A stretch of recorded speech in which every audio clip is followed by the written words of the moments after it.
Él es David Romo, un joven quiteño de 21 años de edad que desapareció el 16 de mayo del 2013. Su paradero sigue siendo incierto, sin embargo se presume que hay quienes creen haberlo visto en una clínica de rehabilitación al norte de Quito. Si bien esta idea fue desmentida por la Fiscalía, la posible aparición de David abrió la puerta a una realidad tan escabrosa como desconocida. ¿Qué es lo que pasa dentro de las clínicas de rehabilitación de drogas y alcohol?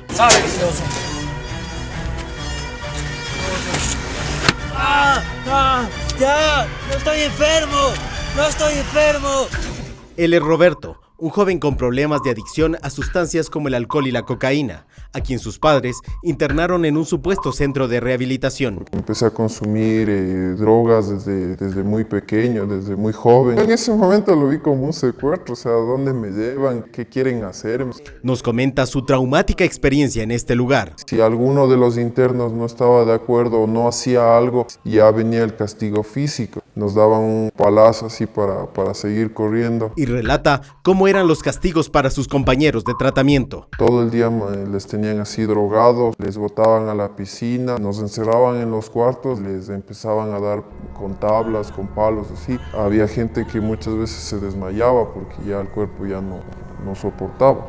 Roberto es solo uno de los cientos o quizás miles de pacientes que han habitado una clínica o centro de ayuda para tratar adicciones, que hasta hace poco tiempo han tenido muy poca o nula regulación por parte de las autoridades. En los últimos meses, varias instituciones encabezadas por el Ministerio de Salud y la Fiscalía han emprendido una campaña de erradicación de clínicas que no cumplen con la reglamentación o que simplemente son clandestinas. La cantidad de denuncias es alarmante. Hemos encontrado dentro de estos centros algunas novedades que han sido reportadas inmediatamente y donde hemos detectado vulneración de derechos humanos y aún casos mucho más fuertes como agresiones y violaciones que se han convertido en un delito penal. Y todos los centros clandestinos que no tienen ningún tipo de legitimidad ni de legalidad, pues actúan más con un objeto de lucro. Tal vez eso les lleva al cometimiento absurdo de violaciones como detenciones arbitrarias en este pleno siglo XXI a muchachos que pueden estar padeciendo algún tipo de estas adicciones. Según la Fiscalía, el objetivo de estos lugares es beneficiarse económicamente de las familias de los pacientes, quienes pagan altas sumas de dinero por un tratamiento. Pagaba al comienzo alrededor de $800 del mes y lo que yo veía en ese momento es que esa gente se estaba enriqueciendo del dolor de mi familia. Las autoridades dicen haber verificado que dentro de estos centros se han encontrado supuestos indicios de tortura hacia sus pacientes. Hasta terapias que tienen que ver con cargas eléctricas, con tenerles encadenados, con torturas de épocas medievales incluso, centros sin agua, centros sin servicios básicos. En estos operativos se han encontrado jaulas de encierro, calabozos, materiales de tortura como cadenas, tablas y sogas para el sometimiento de los internos, así como hacinamiento. También se investiga sobre mal llamadas terapias con baldazos de agua helada como castigo.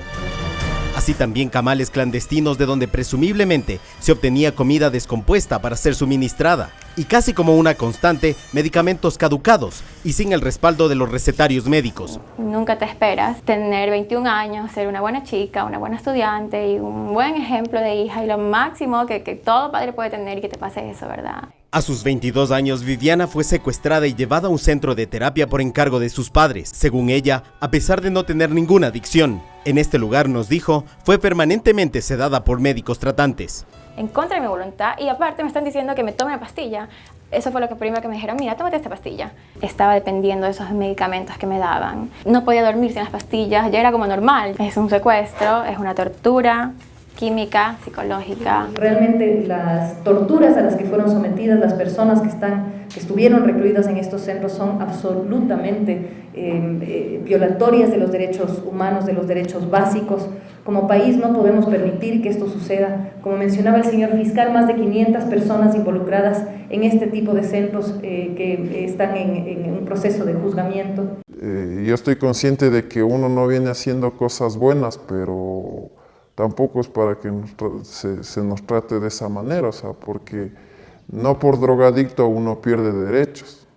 Para la abogada Silvia Buendía, el único mecanismo para trasladar a una persona por la vía legal es que exista voluntad para recibir terapia. No puedes tampoco a una persona privarla de su libertad e incomunicarla, que es lo que se hace en estos casos. Se están violando las garantías constitucionales. ¿Cuál es la vía? Convencer a la persona que tiene un problema y que voluntariamente ingrese a una clínica, voluntariamente. A la fuerza no se puede, a menos que le hagas un juicio de interdicción y el juez diga, tú no tienes voluntad, tú necesitas ayuda.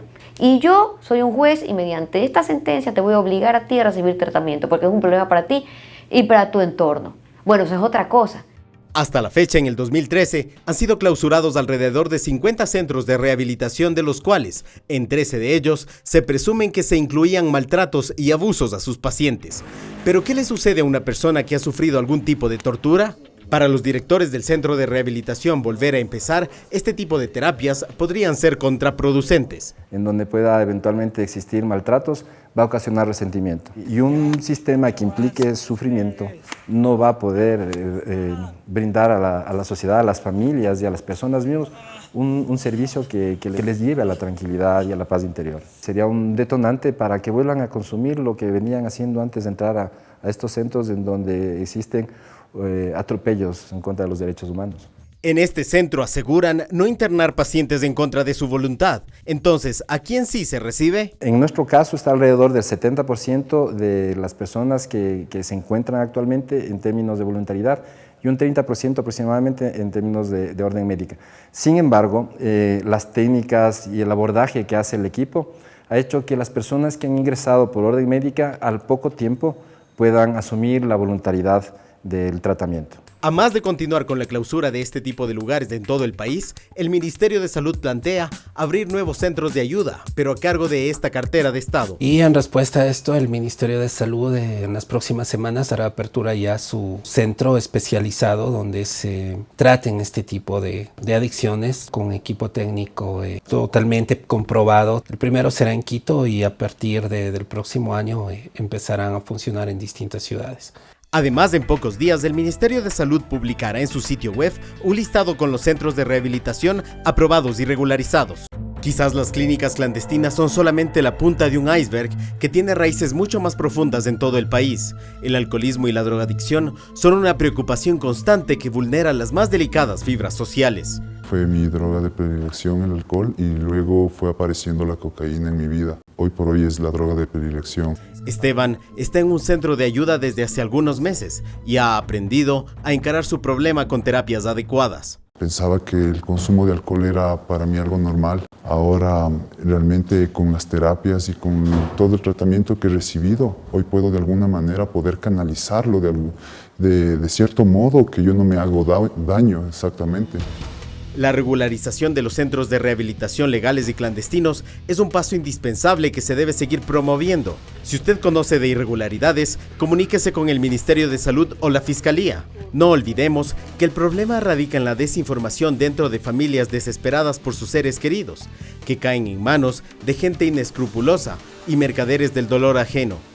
Sobre todo es importante tratar este tema con mucho amor. Quizás la realidad entre un tratamiento adecuado y un error en la terapia es la diferencia entre la vida y la muerte.